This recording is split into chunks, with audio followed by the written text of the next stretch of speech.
বিসমিল্লাহির রহমানির রহিম।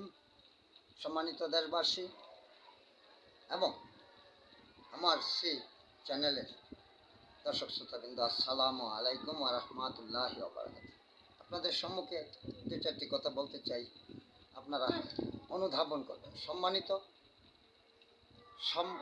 সংগ্রামী জনতা, এই দেশটাকে গড়ে তোলার জন্য একতা, সমৃদ্ধি, সফলতা, আর এই জন্যই অনেক ত্যাগ তিতিক্ষা। সর্বশেষ 24-এর 5ই আগস্ট, কিন্তু আজকে তাও ষড়যন্ত্র। যারা এই ফ্যাসিস্ট হাসিনা এবং আত্মত্যাগী নেতা কর্মী, হাসিনা বিরোধী, আওয়ামী লীগ বিরোধী লোকজন দেশের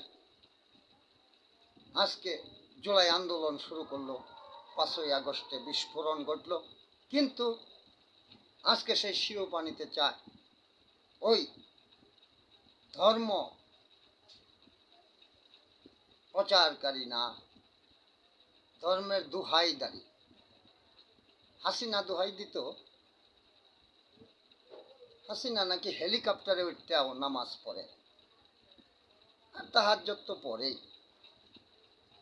আর জামাত এখন দোহাই দেয়, তারা 5 ওয়াক্ত নামাজ পড়ে, সারা বৎসরই পড়ে। এই জন্য তাগরে ভোট দেওয়ার লাগবে। তাইলে বিহার পদ্ধতি লাগে কে? গণভোট লাগে কে? জনগণ তো ভোট দেওয়াই, দেশের সরকারও ভোট ঘোষণা করছে। যাক, এরা ষড়যন্ত্রকারী, দেশের শান্তি চায় না, দেশের মানুষের উন্নতি চায় না, রাষ্ট্র কাঠামো শক্তিশালী চায় না। জামাত এখন খুব কঠিন গভীরে আমেরিকার দালাল হিসাবে কাজ করতেছে। হয়তোবা সামনে এর প্রমাণ পাবেন। ডক্টর ইউনূস সাহেব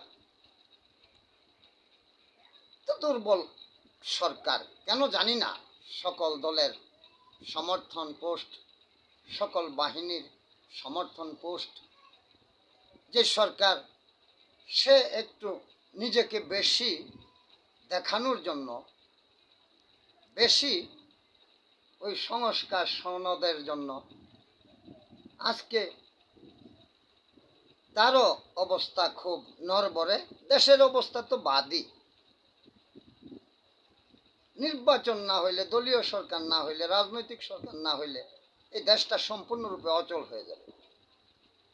কিশোর গ্যাংয়ের অত্যাচার, সামাজিক অস্থিরতা, অস্বাভাবিকতা, অসামাজিকতা, খুন খারাপি, দর্শন, প্রশাসন নির্বিকার, অসহায়, সেনাবাহিনী না থাকলে না জানি কি হইতো এই দেশে।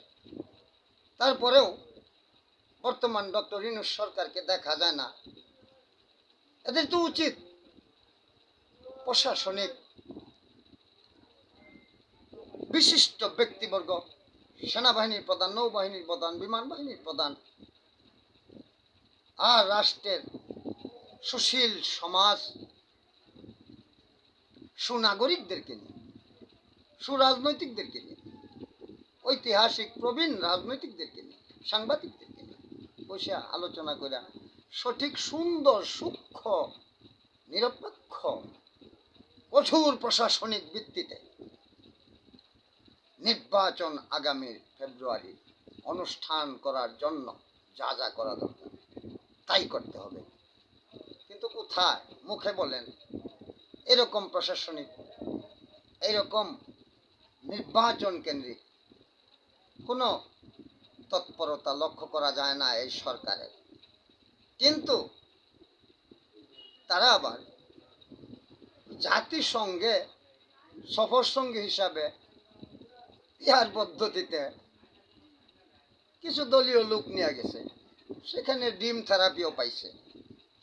চক্রান্তটা বিশ্লেষণ করলে, অ্যানালাইসিস করলে, রিসার্চ করলে দেখা যায় জামাতেরই ষড়যন্ত্র। যাই হোক, এনসিপি ওই নেতা ডিম পাইলো খাইলো, কিন্তু বাংলাদেশে যে রইল ওই বাতুইরা নেতা নিজেকে প্রকাশ বিকাশ করতে চায় রাজনৈতিক বীর হিসাবে, মনে হয় রাষ্ট্রবিজ্ঞানী গবেষক। তার জন্য আমি ডক্টর ইউনূস সাহেবকে বলবো ওই নিউ ইয়র্ক থেকে কিছু ডিম ফেরত নিয়ে আসতে। এই নাসিরউদ্দিন পাটোয়ারি রাজনৈতিক বিজ্ঞানী, উনি এখন দেখা যাইতেছে তার বিভিন্ন কলা কৌশল বক্তব্যে বোঝা যাইতেছে যে উনি বোধহয় বাংলাদেশ জাতীয়তাবাদী দল বিএনপিরও